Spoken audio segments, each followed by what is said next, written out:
के लिए आप अपना संबोधन ऑडियंस को दे दें। आपको मैं यहाँ आमंत्रित करता हूँ।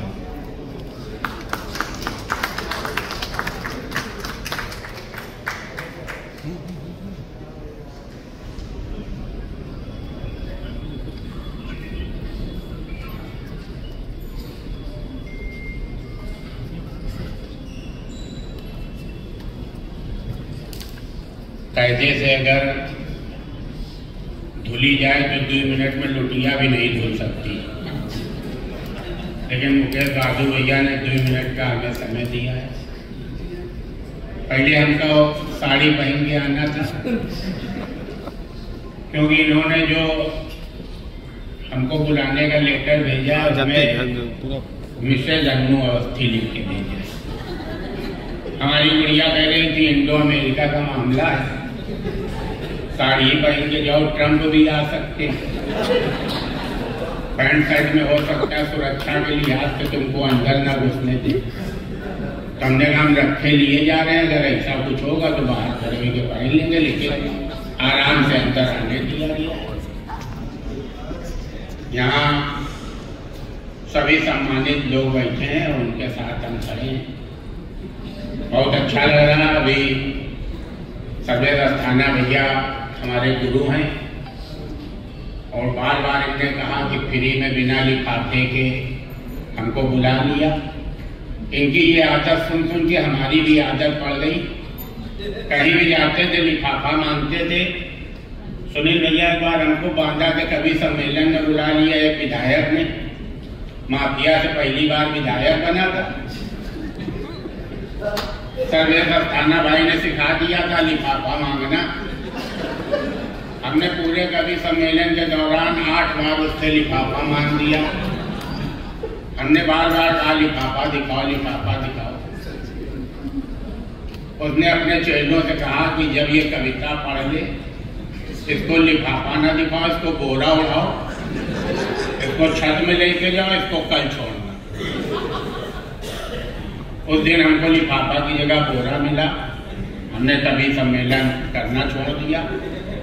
और ज्यादा हम कुछ नहीं जानते हैं, मिलता जानते हैं। हम प्रबल भाग्यशाली आदमी है, ब्राह्मण है। कितने लोग बोल के गए, किसी के बीच में ब्रजेश पाठक भैया नहीं आए। हम जब घर से निकलते हैं तो बिल्ली रास्ता जरूर काटती है, हम जब बोलते हैं तो कोई मुख्य अतिथि जरूर आता है। ये हमारे साथ बचपन से। और यहाँ सब व्यापारी खड़े हैं। जब एक चीज बता दें, हमने फोर्ड खरीद लिया है। ये खोलने से बड़ा हो जाता है। ये अलग बात है, हमने इसको किस्तों में खरीदा है। सुनील भैया जहाँ हम जाते हैं इसको खोल के दिखाते हैं। जब जहाँ व्यापारी बैठे हो, हमारे पिताजी ने पूछा कि कितने का लिया है, हमने बताया 1,80,000 का। बहुत गुस्सा रहे थे, कह रहे थे 1,80,000 में गांव में 18 लोगों की बवासीर ठीक हो जाती, तुम मोबाइल खरीद लाए। हमने कहा बाबूजी इस तरह की जनगणना क्यों करते हो, ये बहुत खराब आदत है। आप गांव में यही ढूंढा करते हो। मेरे बाबूजी चील की नजर रखते हैं, अगर उनके सामने से आदमी सीधा टेढ़ा निकल जाए तो वो बीमारी बता देते हैं। इसको हम अपने बच्चे की तरह रखते हैं। इतनी अपने बच्चों की हमने फीस नहीं दी जितनी इसकी किस्त भरती है। मेरे परिवार में किसी का बीमा नहीं है, इस मोबाइल का बीमा। यहाँ हमको मुकेश बहादुर भैया ने बुलाया, उनका बहुत बहुत धन्यवाद। हमारी रीना भाभी बैठी हैं, भैया की भतीजी भी लगती हैं। और मुकेश बहादुर भैया किसी को घर नहीं ले जाते, लेकिन हमको अपने घर ले गए और हमसे पहले आगे आगे घुस गए। इसलिए घुस गए, इन्होंने कहा कि रीना भाभी को बता देंगे चाय नाश्ते की व्यवस्था करनी, लेकिन इनके यहाँ कुत्ता पला था। हमने कहा इन्हीं के साथ घुस लो, ऐसा ना हो अकेले मुझे साला काटी ही खा। एक तो मुकेश, एक समय मुकेश की साड़ियाँ चलती थी, आपको याद हो, सबसे पुराने क्योंकि आती। फिर बहादुर, फिर सिंह, और फिर ठाकुरों के यहाँ का कुत्ता, और फिर हम पंडित। और भी एक जगह से मीठा खा के आए थे, मीठा खाया हुआ पंडित। तो हमने कहा बिल्कुल अलग ना हो, इनके बिल्कुल साथ चपक के चलो। ये घुसे, इनने रास्ते से कहा रीना अन्नू आए। रीना भाभी ने कहा तो क्या करें, नाचे? तुम लभेड़ी आदमी हो, रोजे तुमको 4 लभेड़ लेके आनी है, आज अन्नू को लिवाला है साला। बताओ, कानपुर तक से लोग आने लगे। तब तक हम घुस गए। रीना भाभी ने हमको देखा, हमने कहा अन्नू भैया आप आए हो, बड़ी खुशी हुई हमको। हमने कहा भाभी अब इतना भी झूठना। हम बिल्कुल पीछे खड़े थे, हमने सुन लिया कितनी खुशी भैया। बोली चलो भैया अब आ गए हो तो ये बालू सारी खा डाल। हमने कहा भाभी ये तो आप लिए खड़ी थी, मान लो हम ना आते तो क्या करती? बोलिए भैया बंदरों को खिलाने जा रहे हैं, लेकिन आप आ गए हो तो पंडित को खिलाना बंदर को खिलाना एक बराबर पुण्य। हमने रीना भाभी से लेके खा लिया और पत्रकार दौड़ रहे, लग रहा विजय पाठक भैया आ गए क्या? हम कह रहे थे भाग्यशाली है या कोई मुख्य अतिथि आएगा। फिर रीना भाभी ने थोड़ी देर बाद हमको मैदे की पूरी हरा नमक चुपड़ के खिलाई। हमने कहा भाभी ये क्या व्यवस्था है? दाल मोट आदमी खिलाता है, लड्डू पेड़ा खिलाता है। बोले भैया बगल से बहिना आया था, मुकेश को खिला दो मैदा तो इनका पेट खराब हो जाता, 4 दिन परेशान करते। कहते पेट है खराब, गर्म पानी दो, शहर का पानी दो, दुनिया नौटंकी, तुम भैया खा लो। हमने कहा मान लो अगर हम भाभी आज ना आते, कल खराब हो जाती, फिर क्या करती? बोले भैया भी गैया को खिलाते। हमने कहा भाभी स्वागत आप बहुत दिल से कर रही हो। फिर भाभी एक प्लेट में बिस्किट लेके आई पार्ले जी का और चम्मच साथ में लाई।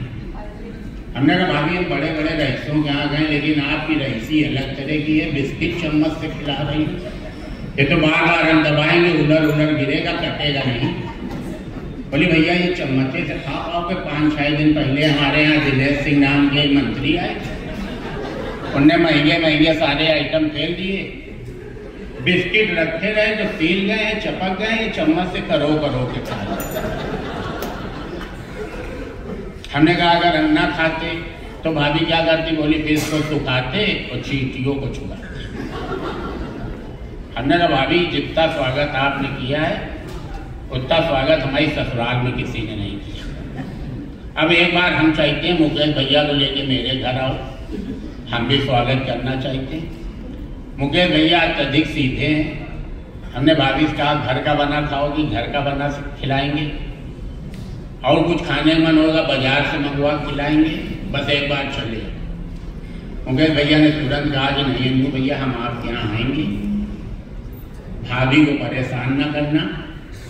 ये भी हमारी वाइफ को भाभी कहते हैं। जो इनकी वाइफ को भाभी कहता है वो चाहे 17 साल का हो, ये उसकी वाइफ को जरूर भाभी कहते, बदला लेते। इन्होंने कहा अन्नू भैया हम आपके यहाँ आएंगे, भाभी को परेशान न करना, जो आप खाते हो वही हम भी खाएंगे। तुरंत रीना भाभी बीच में बोली तुम इनके यहाँ जाना, कुछ मांग खा लेना, लेकिन जो ये खाते हैं वो ना खाना। मुकेश भैया ने पूछा कि ये क्या खाते हैं तुम्हें पता है क्या? बोले हाँ ये घर में जूता खाते हैं। तुम इस तरह का कोई लफड़ा न पालना। तो यहाँ सभी बड़ों को मेरा चरण स्पर्श है, छोटों को प्यार है, और लगभग सम्मानित लोग खड़े। इसके ज़्यादा सम्मानितों के सामने आज हम पहली बार आए हैं, तो अगर कुछ धोखे से गलत निकल गया हो तो अगली बार जब बुलाना तो जब हम बोले तो आप बाहर चले जाना, क्योंकि अब हमारी भाषा शैली तो बदल नहीं सकती। आप अपने अंदर चेंज ला सकते। बहुत बहुत धन्यवाद।